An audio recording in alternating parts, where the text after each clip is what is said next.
अस्सलाम वालेकुम dear student. इस वीडियो में मैं आपके साथ डिटेल से डिस्कस करने वाला हूँ what is law of mass action, इसको किसने पेश किया था और इसका जनरल फार्मूला क्या है और इसका मकसद क्या है। याद रहे, लॉ ऑफ मास एक्शन को दो साइंटिस्ट ने पेश किया था, एक का नाम था गुलबर्ग और एक का नाम था वेग, जिन्होंने 1864 में इस लॉ को पेश किया था।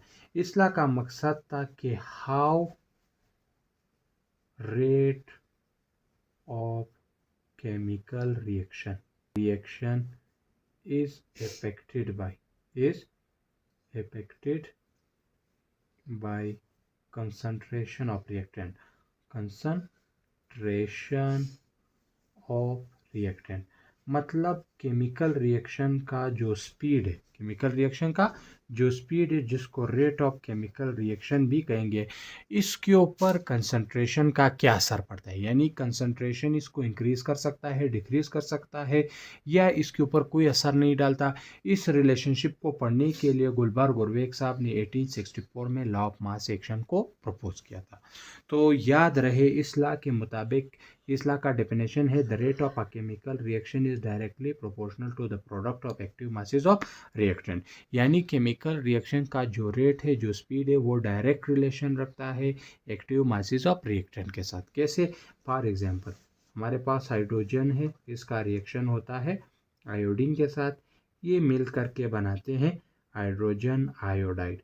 इस रिएक्शन के अंदर ये साइड कहलाता है रिएक्टेंट और ये साइड कहलाता है प्रोडक्ट।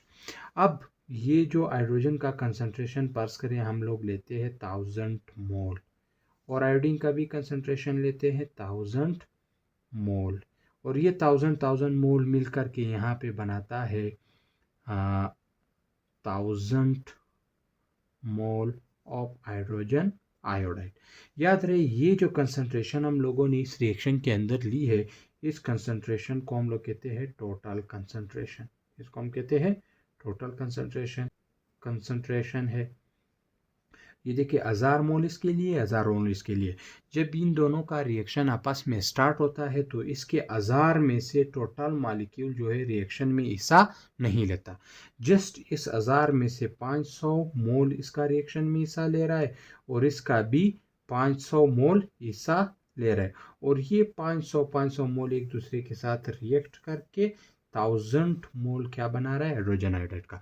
तो हम कह सकते हैं किसी भी टोटल कंसंट्रेशन की वो मिकदार जो रिएक्शन में हिस्सा लेती हो, उस टोटल कंसंट्रेशन के उस मिकदार को कहा जाता है एक्टिव मासेस। उस कंसंट्रेशन को कहते हैं एक्टिव मासेस।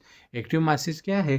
टोटल कंसंट्रेशन की वो मिकदार जो रिएक्शन में हिस्सा लेती हो, उस कंसंट्रेशन को एक्टिव मासेस कहेंगे। जिस 500 मोल रिएक्शन में हिस्सा ले रहा है और इस 1000 का भी 500 मोल रिएक्शन में हिस्सा ले रहा है, लिहाजा ये 500 क्या कहलाता है? Active masses.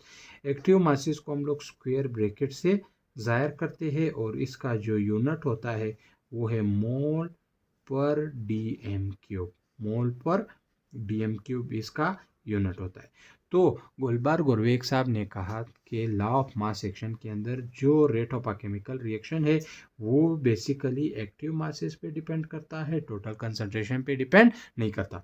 और टोटल मास और एक्टिव मासेस पे कैसे डिपेंड करता है? उन्होंने कहा कि ये जो एक्टिव मासेस का ज़रब है, अगर इसका कंसंट्रेशन और रेट ऑफ केमिकल रिएक्शन भी ज़्यादा होगा, अगर इसका ज़रब कम होगा तो रेट ऑफ केमिकल रिएक्शन भी कम। हम कहते हैं rate of forward reaction is directly proportional to the active masses of hydrogen gas ज़रबे active masses of iodine gas.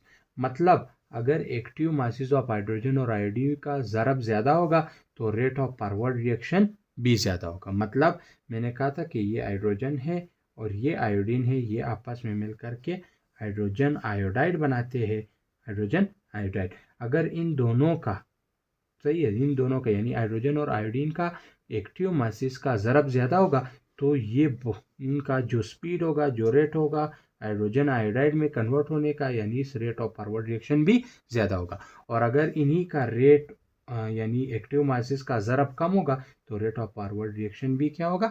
कम होगा। इसी तरीके से रेट ऑफ रिएक्शन भी डायरेक्टली प्रोपोर्शनल है active masses of hydrogen iodide का।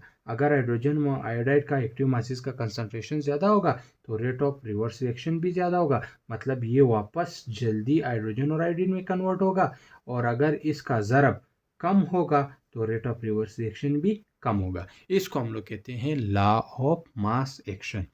इस लॉ ऑफ मास एक्शन को मैथमेटिकली हम लोग कैसे जाहिर करेंगे, इसकी फार्मूला कैसे ड्रा करेंगे। तो फार्मूला ड्रा करने के लिए हम लोग कहते हैं let us consider a general reaction. Let us consider यानी पर्स करे एक general reaction. Let us consider general reaction, एक जनरल रिएक्शन को कंसिडर करें। कैसे? फॉर एग्जांपल हमारे पास रिएक्टेंट ए है, इसका रिएक्शन होता है रिएक्टेंट बी के साथ, ये मिल करके बनाते हैं प्रोडक्ट सी और डी। इसको हम कहते हैं रेट ऑफ फॉरवर्ड रिएक्शन। इसी वक्त सी और डी मिल करके बनाते हैं ए और बी, इसको हम कहते हैं रेट ऑफ रिवर्स रिएक्शन। तो ये रेट ऑफ फॉरवर्ड रिएक्शन है और ये वाला रेट ऑफ रिवर्स रिएक्शन। ये साइड हमारा कहलाता है रिएक्टेंट और ये साइड कहलाता है प्रोडक्ट।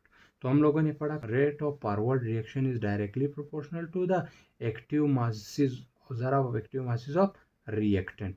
अब इस वक्त रेट ऑफ फॉरवर्ड रिएक्शन में रिएक्टेंट क्या है, हम लोग कहते हैं rate of forward reaction is directly proportional to the active masses of A reactant multiply by active masses of reactant B. इस साइन को ख़त्म करने के लिए इज इक्वल लगाएंगे और साथ में कांस्टेंट के, ये देखें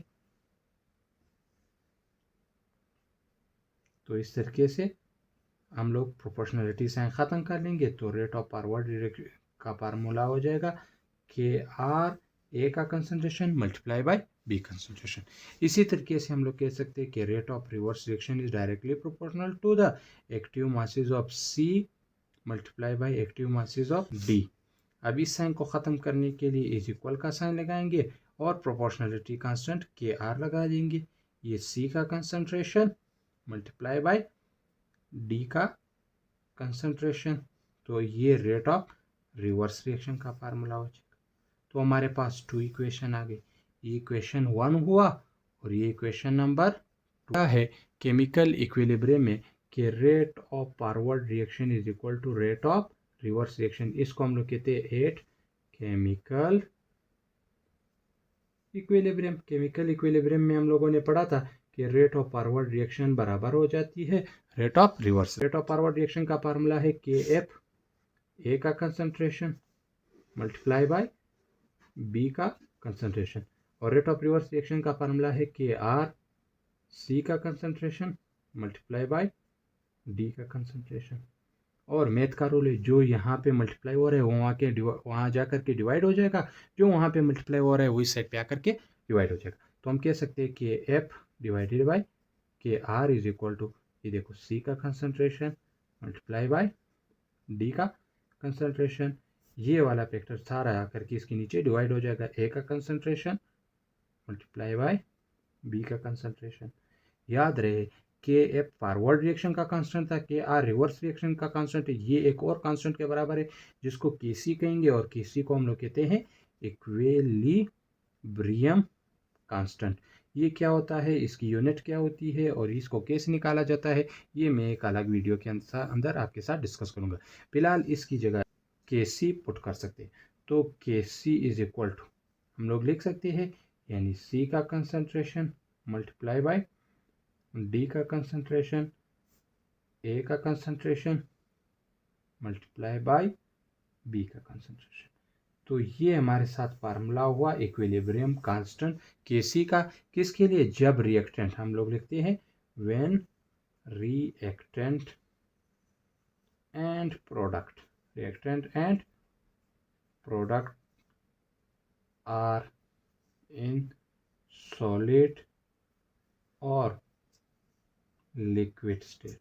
ये फार्मूला कब इस्तेमाल करेंगे, जब रिएक्टेंट सॉलिड या लिक्विड। फॉर गैसेस के लिए हम लोग कहते हैं for gases K C is replaced by K P. Gases के लिए हम लोग के सी की जगह के पी यूज करें। तब के पी का फार्मूला है के पी इज इक्वल टू यही सी का partial pressure of C divided by partial multiply by partial pressure D divided by partial pressure A multiply by partial pressure B।